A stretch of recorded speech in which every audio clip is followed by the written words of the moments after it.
Alright, all staple trap cards, the new format. I did have a video made about all the staple trap cards already, and it's pretty much the same with a few changes to it. Someone asked for an updated video of it, so I thought, why not? So first off, we have, well, I have it from best to last. I have all the good cards at top, and it goes down as they get worse. Pretty much after the second row, they become more side deck options and actual staples.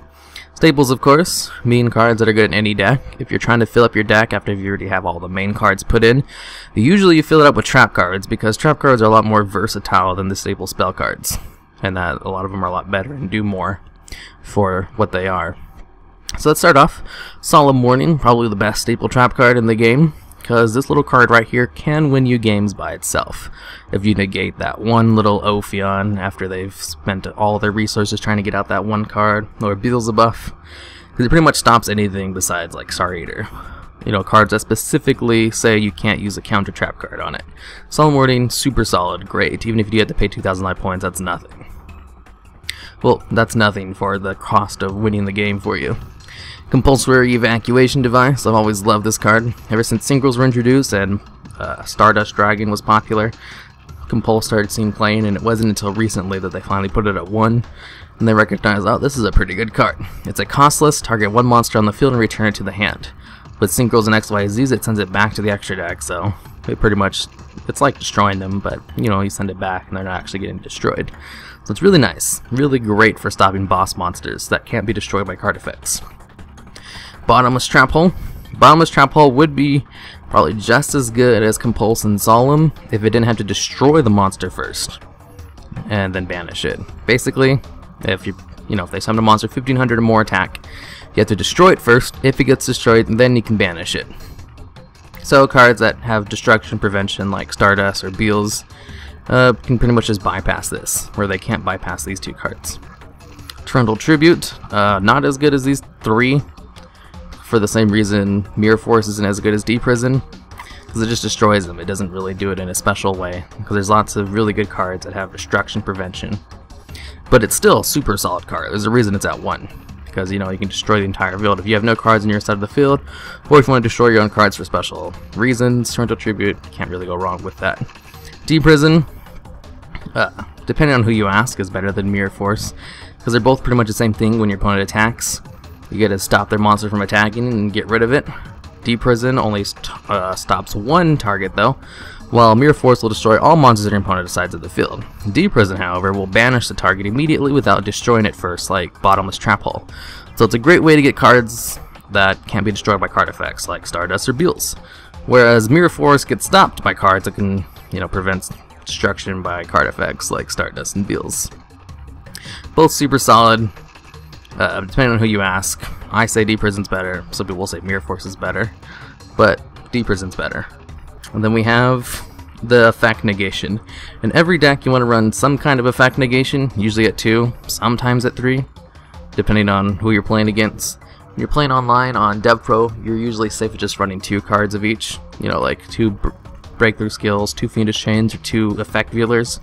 But you can run 3-2 and you'll be good. You don't want to run more than that though. Otherwise you're just going to be clogging up your deck.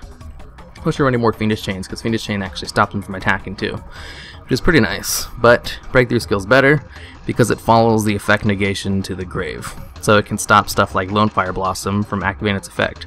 If it uses its effect and goes to the graveyard under fiendish chain, it'll actually get its effect off since it activates in the grave. Whereas breakthrough skill and effect veiler will follow that effect to the grave. So it's a little bit better. Plus you can use Breakthrough Skill's effect twice. Once during your opponent's turn, and then again during your turn from the graveyard. Which is cool for stopping some cards, like Pleiades, from bouncing your cards during your turn. Or Ophion, so you can actually bring out level 5 or higher monsters. And for taking out monsters that can't be destroyed by battle, like Marshmallow or... what is it? Marshmallow and cards like that. Fiendish Chain stops monsters from attacking and negates their effect.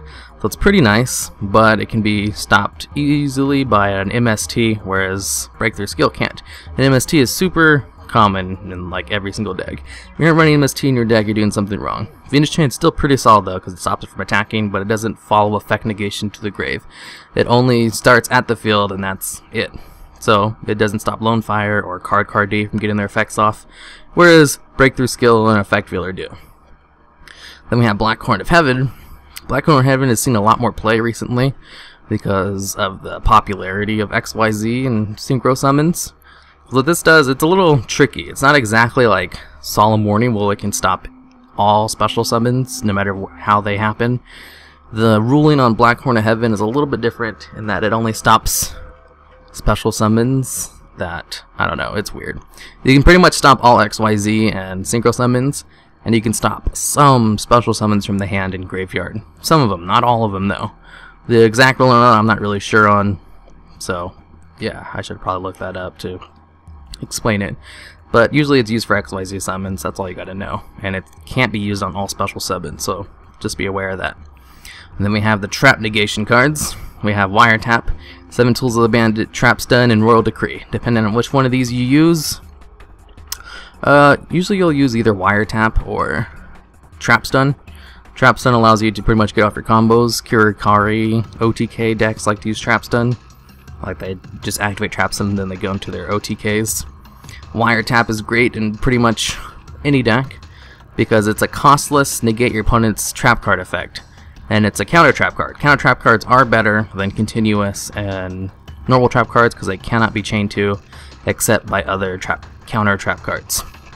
So you can use Wiretap to stop a Solemn Warning, but you can't use Trap Stun or Royal Decree to stop a Solemn Warning. Unless you have, used them before Solemn Warning was activated.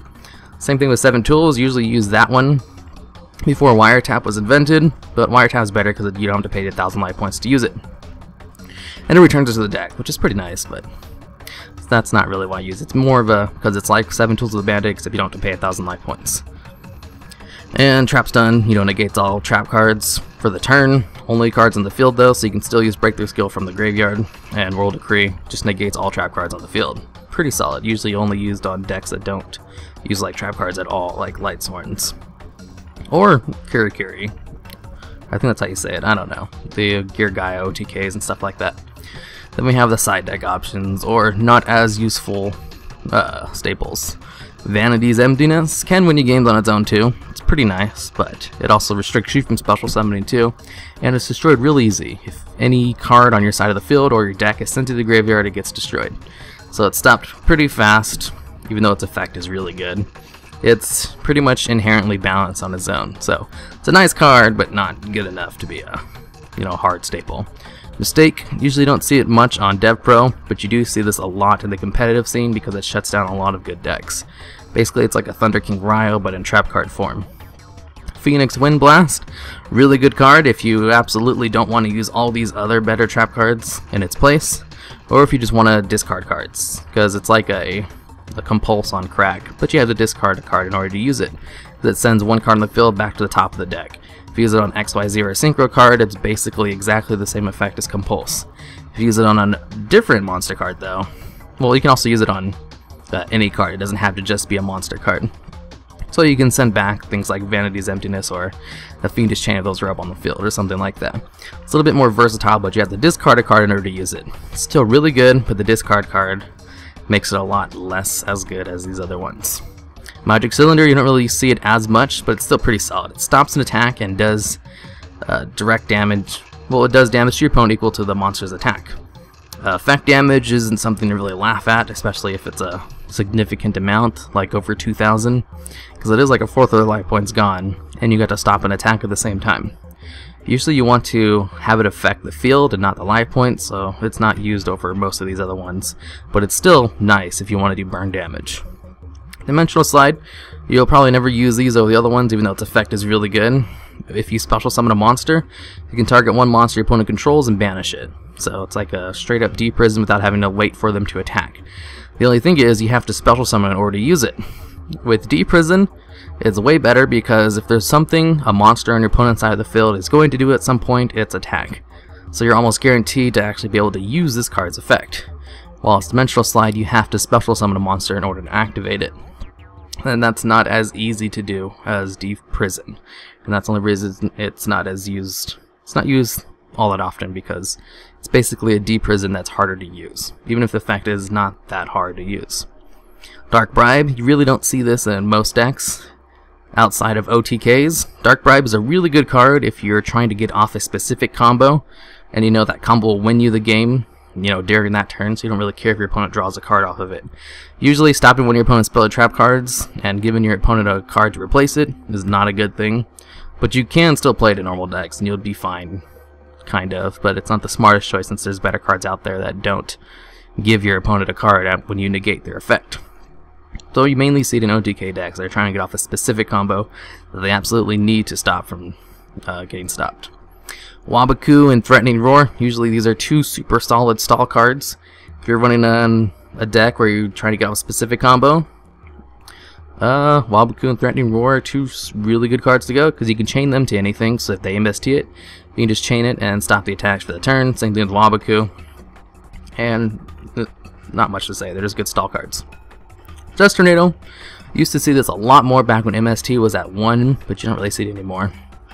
It's basically an MST, except it's a trap card for it. MST is more versatile in that you can use it on the turn you draw it, while MST you have to set it and then wait for your opponent's turn to use it. That's why MST is better, because it's a little bit more flexible than Dust Tornado.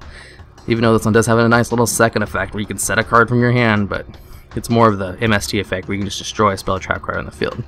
MST is better, and that's why you use it more over Dust Tornado, even though it has the same effect.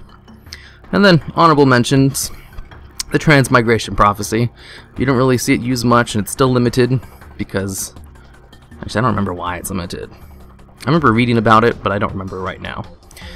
Basically, you can use this to to disrupt your opponent's strategies when they target cards in the graveyard, because you can chain it. So your opponent's using like Call of the Haunted, and they target a Beelzebub in the grave to bring out. You can then chain Transmigration Prophecy and return that Beelz to their deck, and wasting their Call of the Haunted. Or if they use like a Light Sworn effect to special from the grave, stuff like that. They target cards in the grave, you can chain Transmigration to it to send them back. You can also use it to send your own cards back if you want, with the new hand cards out, the Fire and Ice ones. This would be a pretty good card for sending those cards back to your deck so you can reuse them again.